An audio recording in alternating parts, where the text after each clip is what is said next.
Hello, beautiful community. Let me know if you can hear me. Hello, Julia. Hello, Lucas. Hello, Karin. Hello, Jessica. Can you hear me? Fantastic. Fantastic. Malfitano, hi. See and hear. That's always good when it's everything. You know, when we get everything, it's really, really good. There is an echo. Let's have a look. Let's have a vote on the echo. There is no echo. Okay, brilliant. So I just want to go a bit like this. Give me some yeses in the comments, please, if you felt a little bit overwhelmed by what's going on in the world, or if you felt a little bit overwhelmed by just some of the discussions you've been exposed to online. I sometimes struggle to judge because I have a pretty thick skin, so I don't. My temperature doesn't change depending on that weather, but I know how extraordinarily overwhelming that can be, and I can just, I can feel it. Hello, Evie. I can feel it, and it's hard. So let's say a little bit about that, and then I am open to making a few ethical proposals, some very rough political brushstrokes, but I want to keep it general and I want to keep it gentle. Also, let me tell you that it's good morning from me, even though it's 9 in the evening, because living with myalgic encephalomyelitis sometimes means that's when you start your day. And the consequence of that affects the community is that, of course, our rigorously analytical global politics video is taking time because it's going to be a really major video on the main channel. I'm hoping maybe Tuesday now. But it's one of those videos that you record and you realize it's long and it's going to take many hours to make it sort of humanly palatable in our conventional main channel style. So I'm very thrilled about that. And that's going to have a lot of really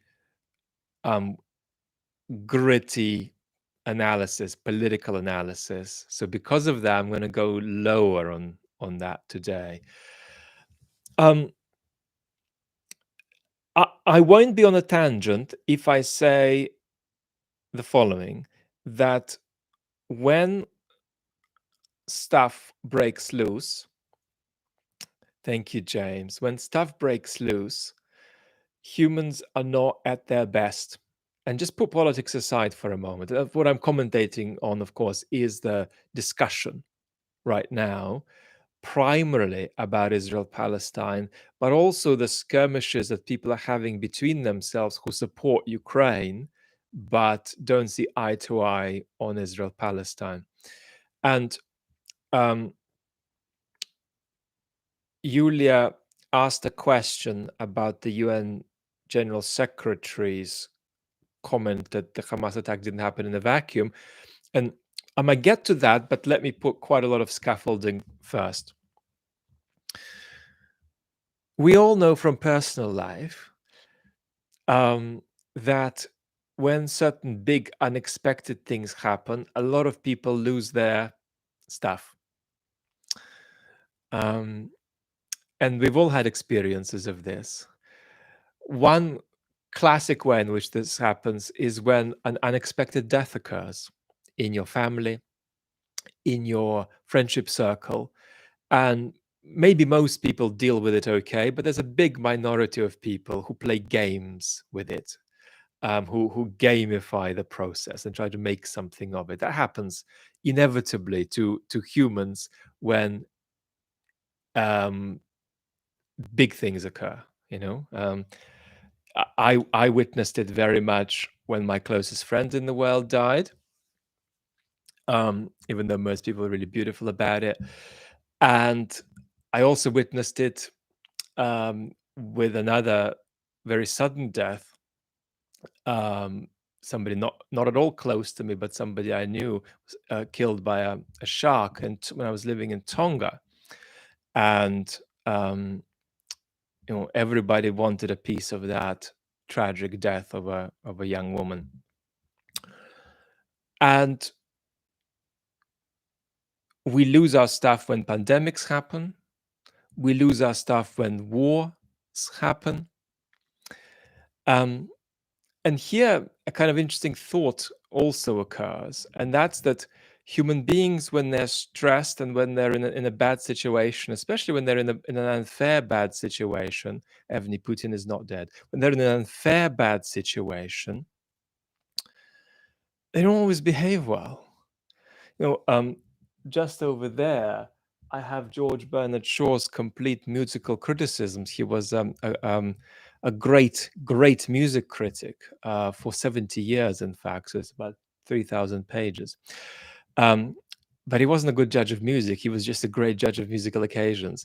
But the point about him is that he's often teased for um, being on the left because he was prejudiced about the poor. He's teased for hating the poor. And there is, of course, that's very disgraceful, if that's how one feels, audio clipping problem.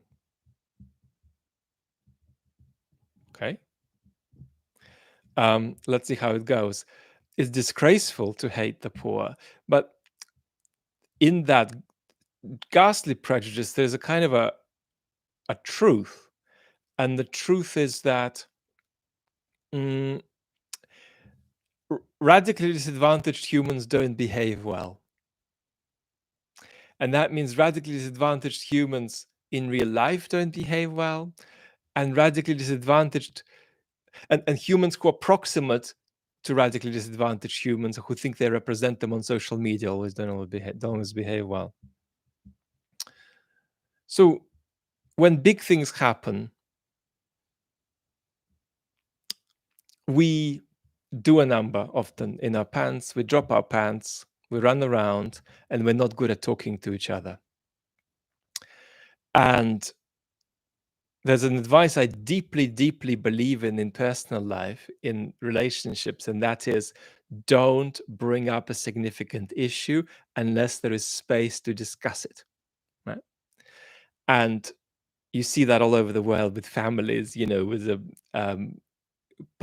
two partners getting kids off to school at 7:04 in the morning, and they're bringing up some significant communication issue when they have 2 minutes to discuss it and the kettle is boiling. No, don't raise it, because raising it will make it worse. It'll be processing the issue in reverse, in the negative.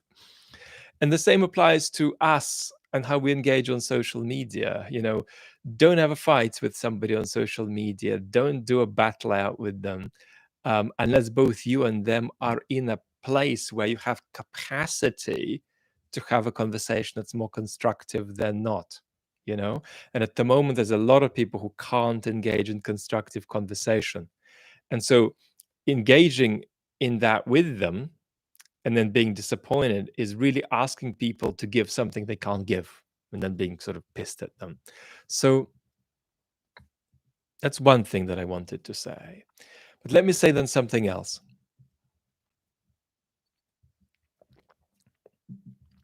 All of this stuff of humans being not at their best in extreme situations is magnified by social media, by what we're doing now, but we're trying to beat the system, as it were. We're trying to let's see if I can lower this a bit. We're trying to we're trying to avoid some of the patterns that it's natural to fall into here. But here is one pattern. Communities of commentators, activists, political figures generate memes or slogans. Forget that word, I don't like it. Generate slogans or kind of social gestures. And then these spread, and they take the form of 1 or 2 word labels. And the point of these labels isn't to categorize the world. I'm hearing the audio complaints and I'm conscious, but I'm not at the moment clear what I can do. So let's keep checking in on it. Mm. Sort of labels and slogans and 2 or 3 word combinations are generated. And the point of them isn't to help us understand or explain the world better. Thank you, Anne. Thanks, Michael. But to allow us to instantly categorize people into ours and not ours, ours and not ours, ours and not ours. And we know, of course, very well that these kinds of labels are generated all over. Thank you, Fig Leaf. That point out audio is okay. They're generated all over, which means the baddies generate them and the goodies generate them. And we know about the baddies very well.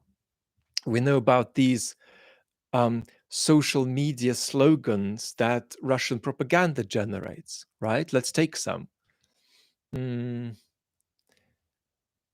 Where were you for 8 years in the Donbass when supposedly Ukraine created war crimes in the Donbass on a wide scale, which is false? And that slogan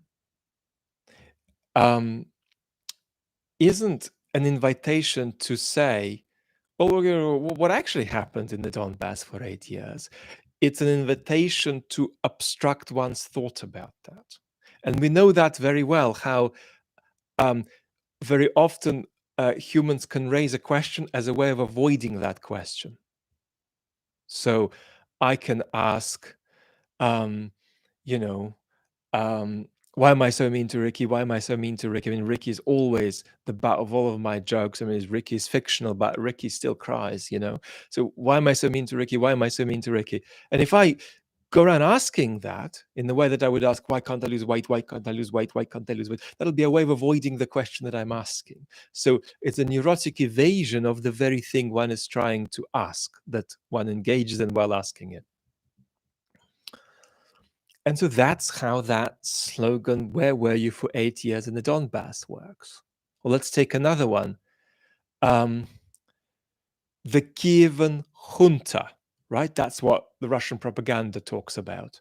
And what's the point of that? The point of that is not to ask genuinely the question. I don't know where Ricky is, Sebastian. He could be in Hertfordshire. He's exiled in Hertfordshire. But the point is that you're not trying to figure out if there is a real problem with political extremism in Ukraine, if there's a real problem with fascism in Ukraine. Let me give you my view. There really isn't at all on any significant scale we're talking about. It's not that's a propaganda myth. But anyway, but the point, Kievan junta, it creates a certain kind of image that precludes you from, in fact, asking the very question you might think you're trying to ask with it. But don't forget,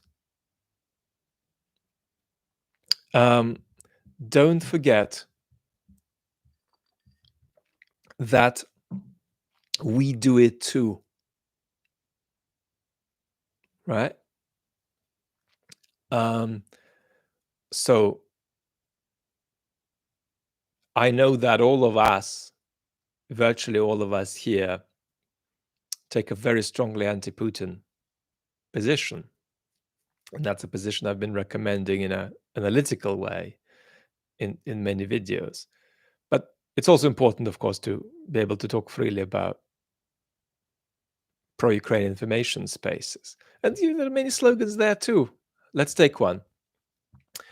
Imperial mindset. Um, y- um, Somebody comes across something, let's say that the Russian opposition have said or done that looks a bit wonky, imperial mindset. Now, of course, is there a problem with imperialistic prejudice in Russia? Yeah, there is.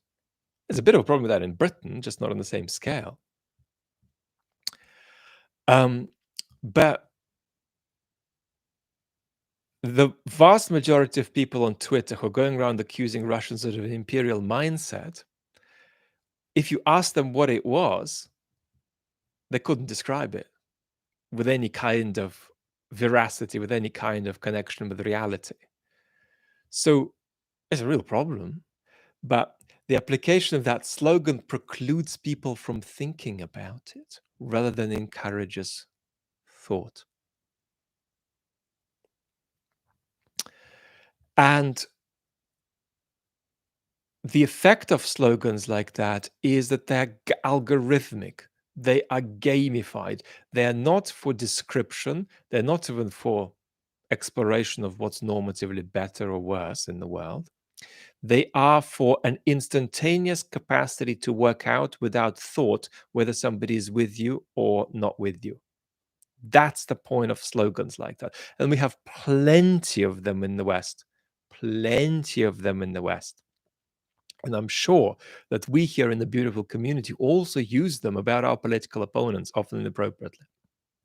And the point is to immediately dissolve um, a possible exchange into kind of instant categorization. One of ours, not one of ours. One of ours, not one of ours. One of ours, not one of ours. And it doesn't matter if you're on the right side of the issue. This kind of sloganification of thought, this kind of social media mediated attack on thought isn't politically constructive. I don't think it's psychologically constructive either. And so we substitute actual observations, actual distinctions, with slogans that allow us to evade thought.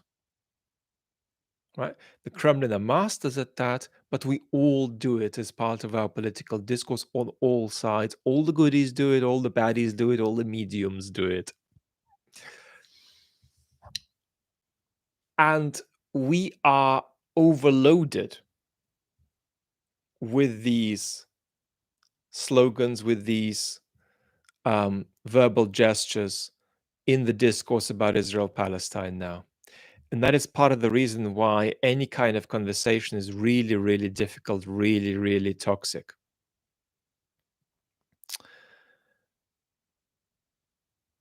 I mean, to give you some trivial examples,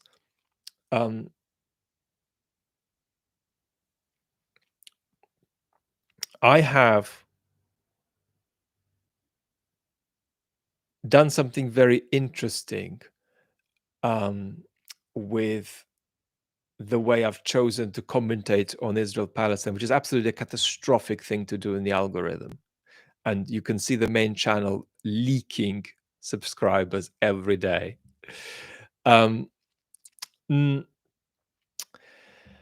but I've chosen to focus on a very important distinction between, I'm going to say this right now, combatants and non-combatants, just because the way I prefer to say it confuses people, because I like to say it wrong. I still will continue to say it wrong, but I'll just try to be more intelligible for the moment. But the distinction I made was very intentionally where I started. This distinction between combatants and non-combatants, because it simply sidestepped the issue of who's on what side and what conflict. Because the argument I was making is that the way you prosecute a war shouldn't be different whether it's a just war or completely insupportable war, right? And it also shouldn't be dependent on what your opponent is doing either, right? So you're not liberated from certain ways of prosecuting a war in virtue of things your opponent does. And you're not liberated uh, from certain expectations of how you prosecute a war just because you think you're on the right side of the war, or on the right side of history, on the right side of whatever. Let's even imagine you're right. The expectation is the same. There's a really good political reason for that, and that's that we're never going to agree on what's a just war. But we can agree a bit, at least, on how to prosecute it. But even that we're losing. And that itself is part of a kind of untethering of the global order, insofar as we still had one. But on that, much more in real detail on the main channel soon. So the question that Yulia asked about the General Secretary of the UN saying that the Hamas attack didn't occur in a vacuum has just been answered by me. That's the answer. So the reactions to that statement,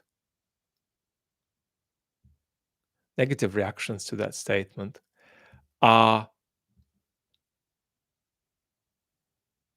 reactions in terms of these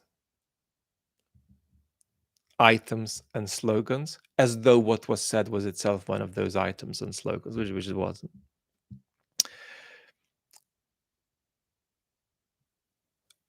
I've certainly had a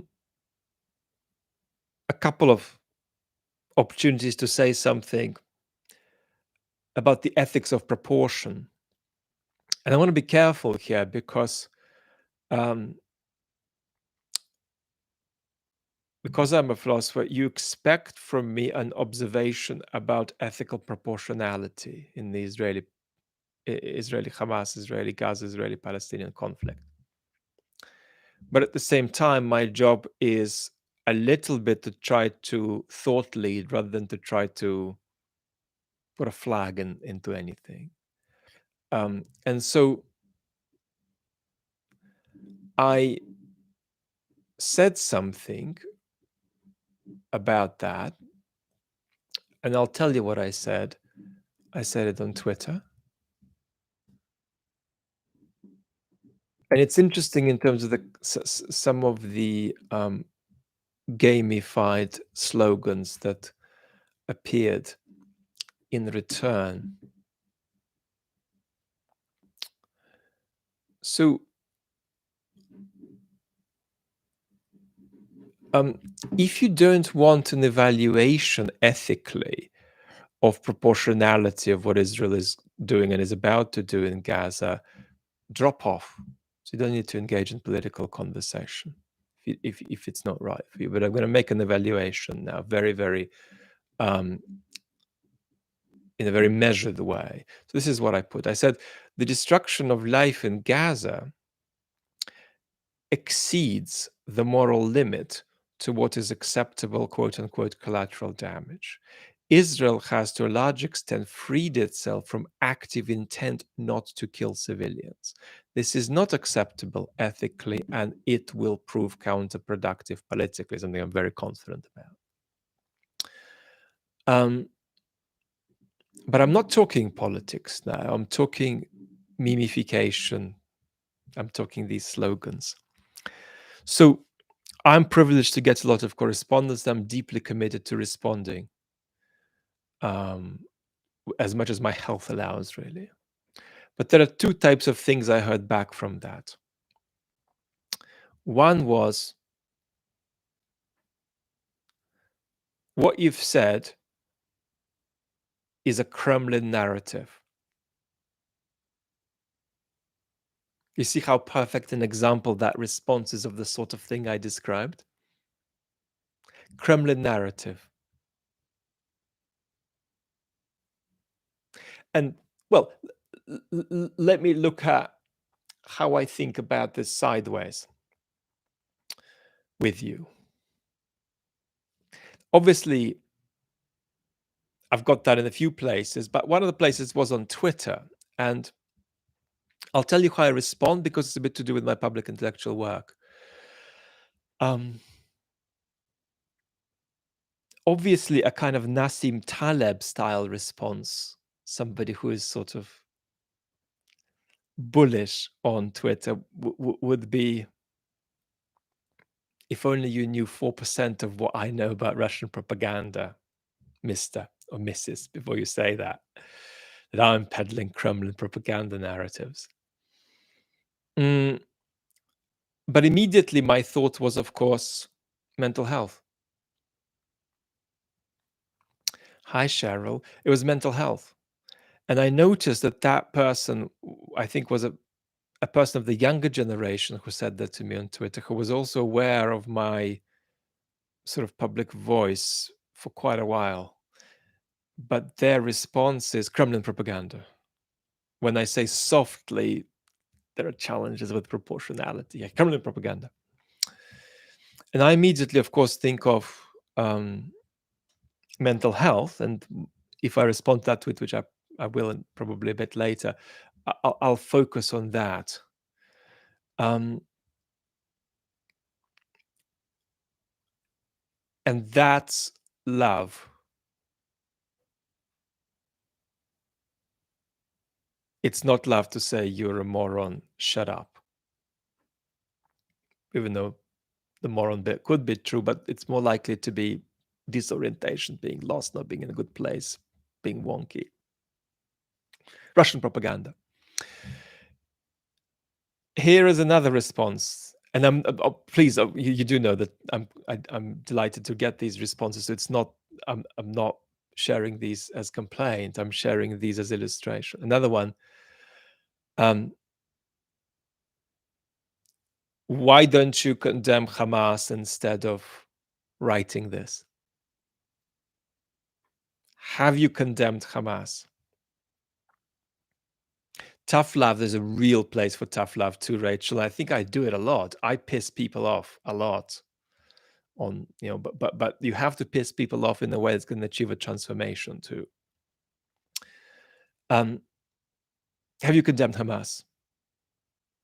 And then I say, oh yeah, many times. Have you called for the release of the hostages? Do you call for that? Yeah, sure.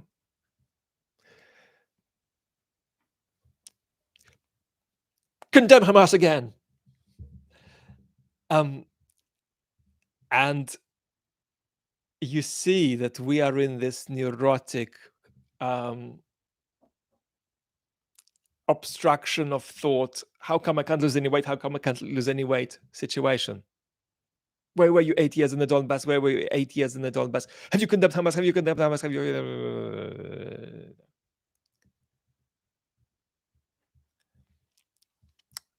Kremlin narrative.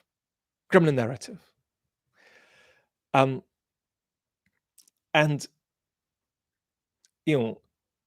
today I'm mainly talking about it from a mental health and from a personal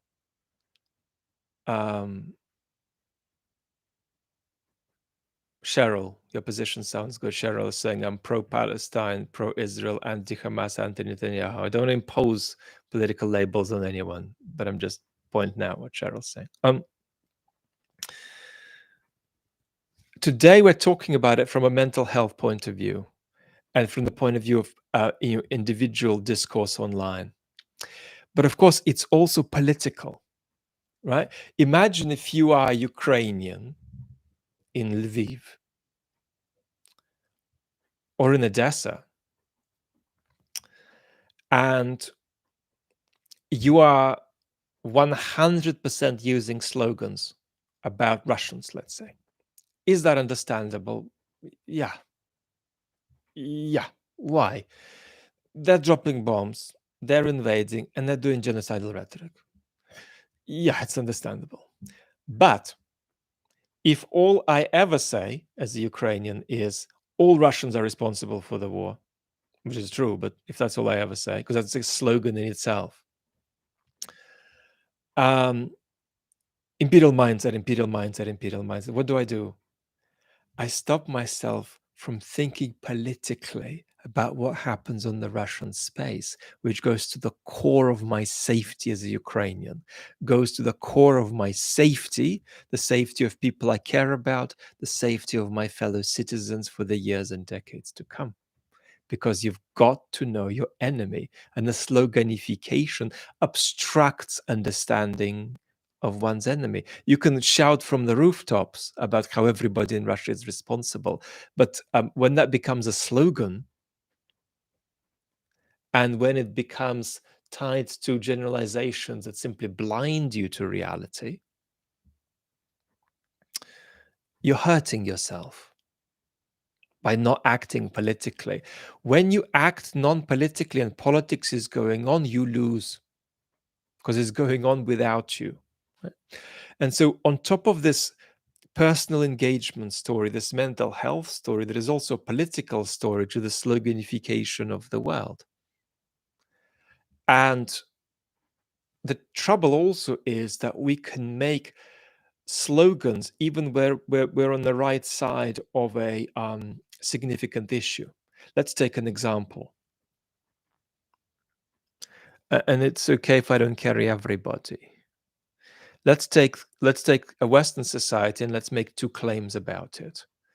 That racism is a problem in it and that systemic racism is a problem in it.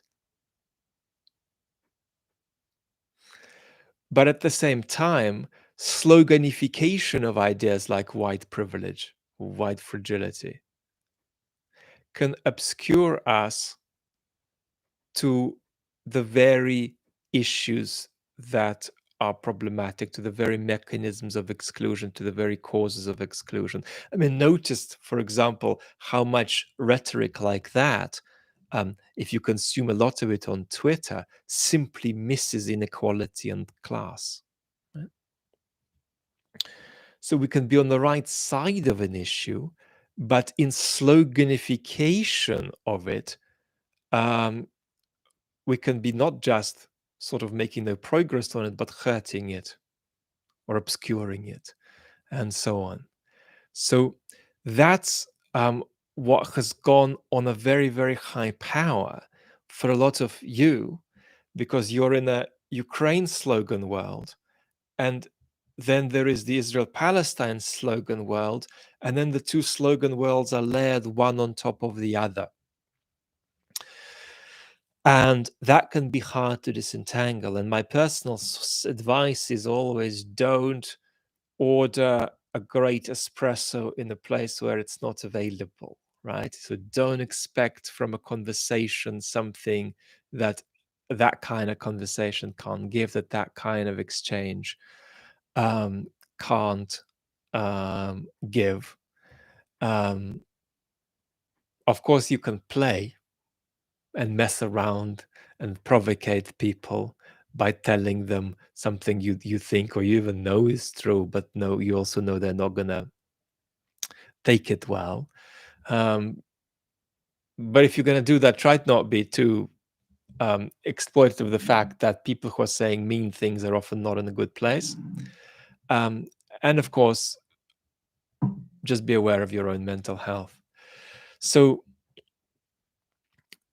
we poo our pants when big and extreme and tragic and sensitive things happen, and how we react and how we talk. And that's the reality.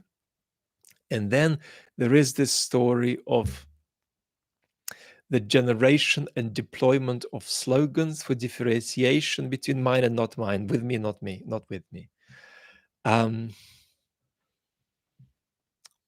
Russian imperialist mindset or no Russian imperialist mindset. And of course, you get these sort of hilarious conclusions from that anybody who doesn't think that Russia is going to break up into 27 small pieces, it is an imperialist of some kind.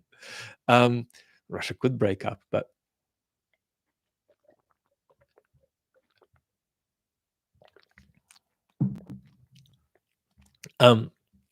people with my condition often are a liter down in blood volume. So we are masters of electrolyte consumption, also saline consumption. So that's all I got. That's all I got. No, Ian, that's I think it's an American brand called Noon or Nan, whatever it's called. It's not urine. I heard of somebody who used to drink a pint of their own urine for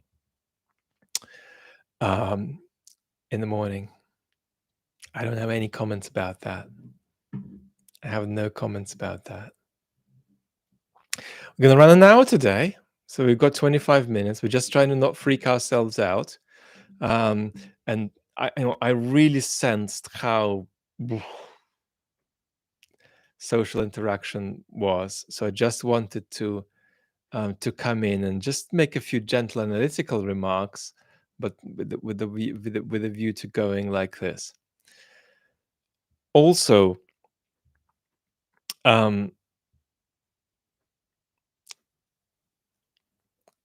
catastrophization. It's important to combine two thoughts. That something can be in a crisis, be it the world, be it a region, be it our democracy, without it collapsing, without it sort of breaking overnight. So it's always healthy to have a gentle gap between crisis and catastrophization. But at the same time, we don't want to say there are no weeds, because the reality is we have a lot of global challenges, and we're going to explore on the main channel soon why it seems like major global players are running out of capacity to handle them, and how we can think about that. And that scares us. And it also scares us because we feel things are not quite right at home. And we know that when things are not quite right at home in our democracies, our states don't do very well on the international stage, and so on and so forth. So that's a little bit of what I wanted to say to us, a small room, 600 souls. Let's have a look. Do we have comments? Do we have questions? I am tardy about going in a direction of analyzing the consequences of Israel's ground invasion. Can do that in very broad brushstrokes, but I don't want to make a big story about it today, because I just think that the 600 of us here, 25 of us really have a nervous system problem with all the stuff going on in the world. Martin is mentioning Greta Thunberg. I can't pronounce her second name properly. One of the marvelous things about her is how she combines autism with empathy.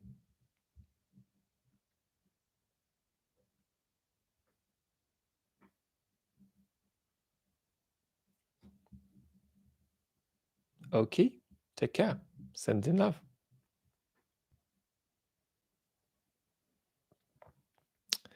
Oh, David is asking, how would an academy for better leaders? I think that I am quite optimistic about making progress with this outside of high power politics. We can do a lot. One of the things I'm passionate about is giving women and girls opportunities that they don't have sufficiently to be leaders all over the world. So I think leadership is an extraordinary thing we don't talk about enough. I think we need it really, really badly at the moment. But the question we have to face in other conversations, not today, is might it not be that irresponsibility is now part of what is required to win office in high power politics to such an extent that it makes the whole game difficult to negotiate for people who are responsible? We're going to talk about that. So I kind of would separate leadership, which manifests in so many ways. There is even such a thing as thought leadership. But I'd separate all these forms of leadership from high power politics. And I think that we've got amazing leaders in our societies, but we need many more. We need many more opportunities, much more encouragement, and much more conversation about leadership qualities. We have very impoverished conversations about what leaders do and what they're like. But then I would distinguish that from high power politics, where we have a special crisis of leadership that we can't just solve by saying, let's just do a campaign to get better people into the game.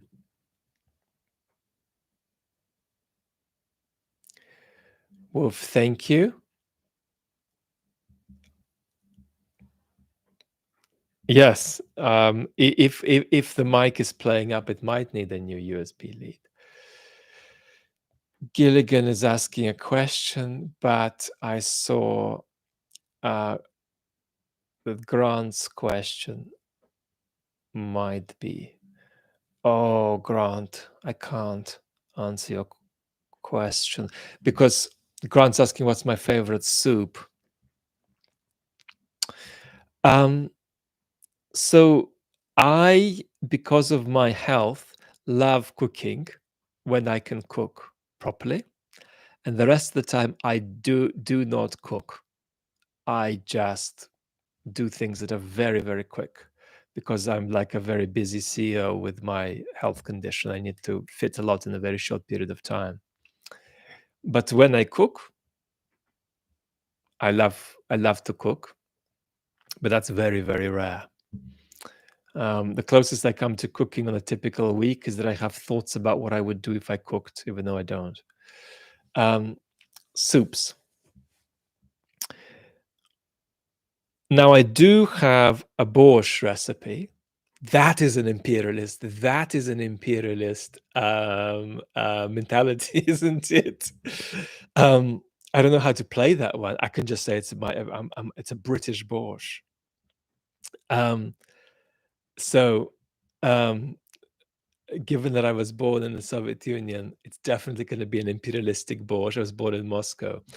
I do have more Ukrainian and Polish blood than Russian blood in me. That because I grew up in Moscow for the first 9 years of my life. But I never lived in Russia, except visiting often. And I was never a Russian citizen. So I don't know how my borscht will be construed in the sloganified internet. But that's only one problem with my borscht. The other problem with it is that it's obviously not it's not vegan or vegetarian. So I'm gonna, this raises big issues about diet and climate, for example. But the point is, people with autoimmune type diseases very often need a high fat, high protein diet. So 5 days a week, I eat everything 2 days a week, literally everything under the sun, including donuts. But for 2 days a week, but 5 days a week, I basically try to avoid virtually everything except dead animals and greens. So my borscht is, sorry vegans, my borscht is based on ox tongue. So I actually have a video that I recorded, but I think the sound cut out at one point. For some reason, I haven't shared it with my borscht recipe. Another soup thought I have is a wonderful idea that I stole from the great American chef David Kinch, which is to do a vegetable broth, but take it in a very interesting direction with fennel and then just a few chickpeas, which gives it a wonderful umami character. And when my health is better, I often freeze these and then use them. And then a soup that I sometimes recommend, it's very simple to make, is just take some broccoli, it has to be good, boil it in water, and when it's softer but not too soft, blitz it with some of the water. And it creates a wonderful sort of beautifully textured, thing that is somewhere between soup and puree. You don't have to add anything to it, and all you've got is just water and broccoli, and it works. Now, Mr. Super thanks. Gilligan, I missed a super thanks. Let me find it. Gilligan, yeah. Do you believe that technologies that ensure transparency and fairness in elections can help strengthen faith? No, because we live in separate fact worlds. Um, um, yeah, I don't think there are technological solutions to loss of trust. And one of the things that I discuss in the main channel video that's coming is the crisis of legitimacy that will take place in the United States after the 2024 election, whoever wins it. Because there are going to be millions of Americans who refuse to accept the result, even if it's fair. So, yeah, if there is technology, it's not techie technology, it's political technology. And that is really based around local engagement. People engaging in politics together at a local level with difference. And seeing that the polarization they may have projected onto the world around them isn't quite as real as it seems. It's actually quite remarkable if you take 100 people and 100 people with opposing views on a key issue, but you put them in the same hall for 3 hours with a responsible person facilitating. It's shocking how much bridging happens in that kind of dynamic. It's absolutely shocking. Now, it's not going to work for most people, but if you bring that together, you're going to have, out of the 200 people, you're going to have 50 walking out with a somewhat transformed picture of political life. So, we do have ways of pushing back against it, but I don't think there's any, no technology available to us would help, because the problem isn't epistemic. It's not that people don't know if a procedure is fair or not. It's that they need to believe that it's not fair. Yeah, that is quite different.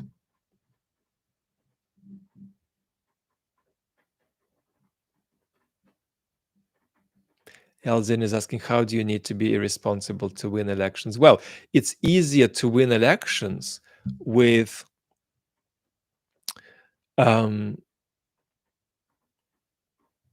messaging that isn't just untruthful, but messaging that undermines the difference between truth and lies, undermines that difference, breaks that difference in principle. And that's how I define post-truth politicians. They're not politicians who lie.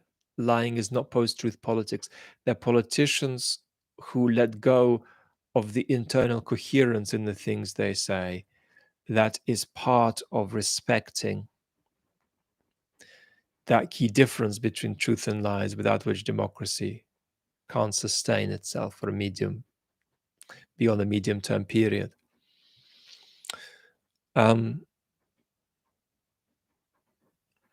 And there's about 7 or 8 other things to say here. I don't want to have a deep conversation about it, but it certainly is harder to win high political office. It's not hard to win a race for a local council, but to win high political office while being responsible is harder than it used to be.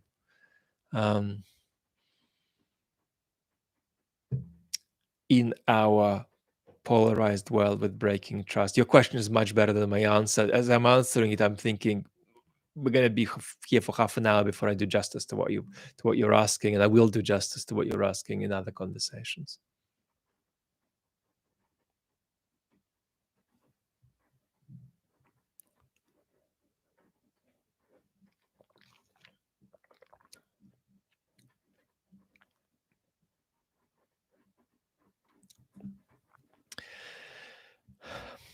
Imam is asking if I could add recipes on my Me YouTube channel. Maybe I will at some point, and I'm sure for fun I'll have a recipe here on the chat channel at some point, just for a laugh.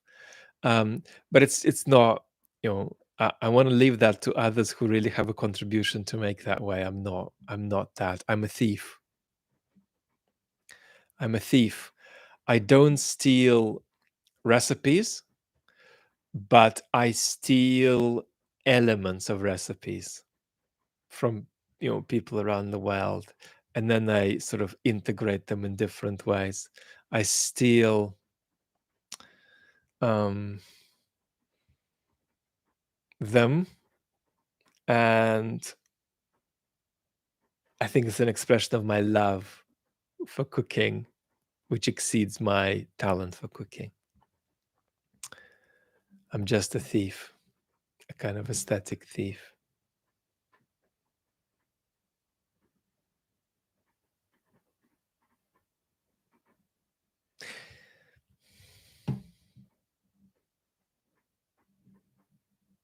Yeah, I always have 5 or 10 things that are stolen on the run. One thing that has recently recurred on the rare occasions I cook is a theft from Alain Passard, a wonderful French chef, mm, who for a while had the only. I'm not a big fan of many Michelin star restaurants, but and I've never been to that restaurant, but he had the only vegetable driven 3 Michelin star restaurant.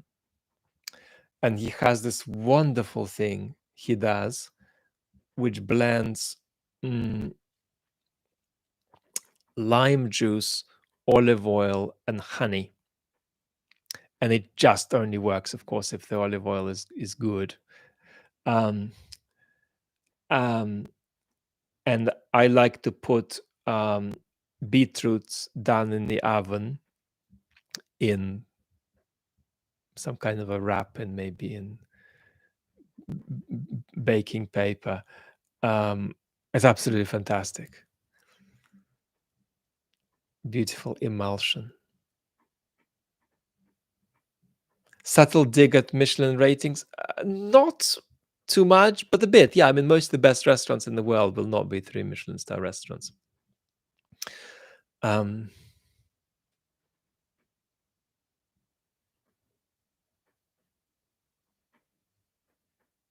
Wendy's saying, I wrote a little cookbook for my family. I love cooking and baking. It's fantastic.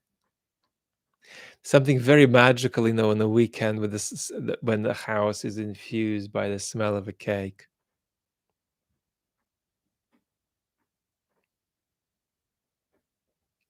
Aaron is keto for diabetes. Yeah.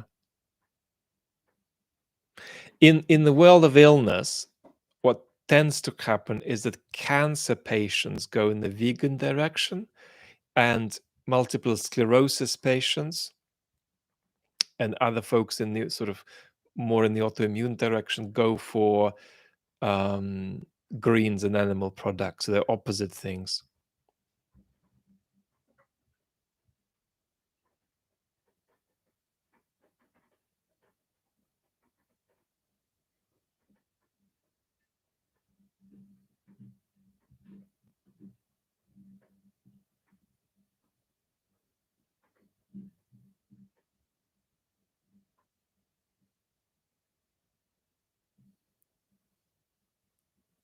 Alex, am I restoring sanity by talking about cooking? No, I'm being silly.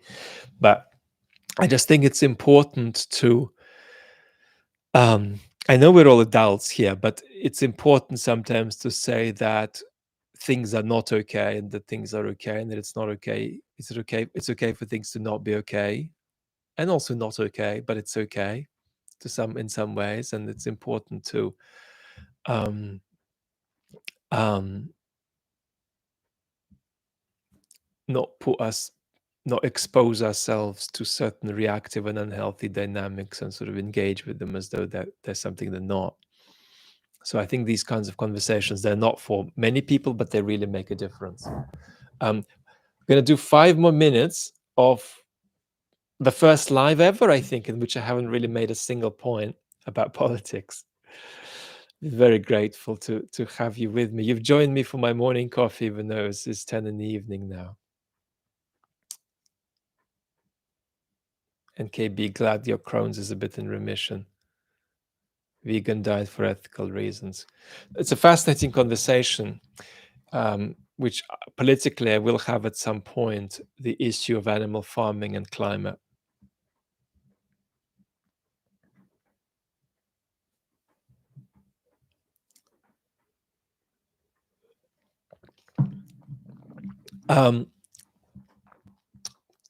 Amalfitano is so kind.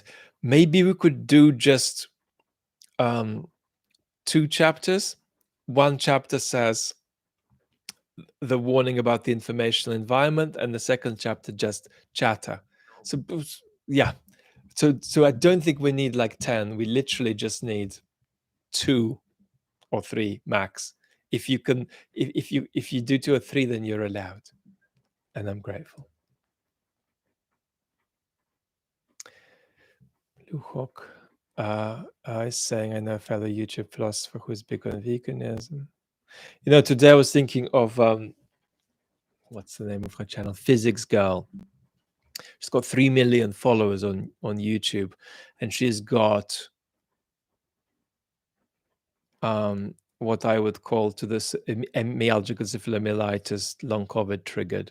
And of course, her channel just stopped a year ago. She's a sensation, 3 million subs for what looks like a sort of a really responsible science channel. I don't watch it, so I can't verify, but it seems that way. And just young kid, just an extraordinary obstruction of life.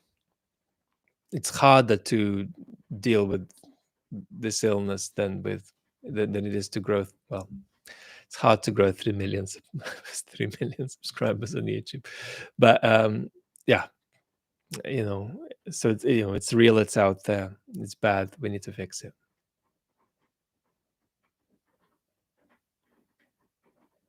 Wolf, yeah, I just saw the latest picture of her. Her partner was saying that she can master holding his hand for a few minutes a day, and that's as much as you can do, which is what I was like for 3 years.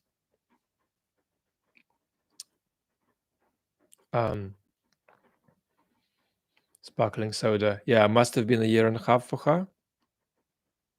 I mean, think about it. It was 1 in 250 people in the world had ME before COVID triggered more people to get it via the long COVID route. So a lot, and it's mostly female, 70% plus female, because autoimmune diseases tend that direction. Big stuff, and we're not doing anything about it. And to link it all together, Tiago, thank you. To link it all together, it's not like people in the worst parts of the world don't have these extraordinary challenges. There's actually people in Gaza with profound illnesses on top of everything else that's happening. Human life is limitlessly extraordinary. We have a torrential downpour here in London outside. It's been such a privilege to have you with me for my morning, evening, night, day, afternoon, upside down coffee. Thank you so much for indulging me to go a bit like this. I think it was good for about 50 of us at least, and the rest of us just were part of this ritual. What a privilege it is to have all of you with me. And do you know that this conversation is only beginning? We're just beginning. We're going to reach new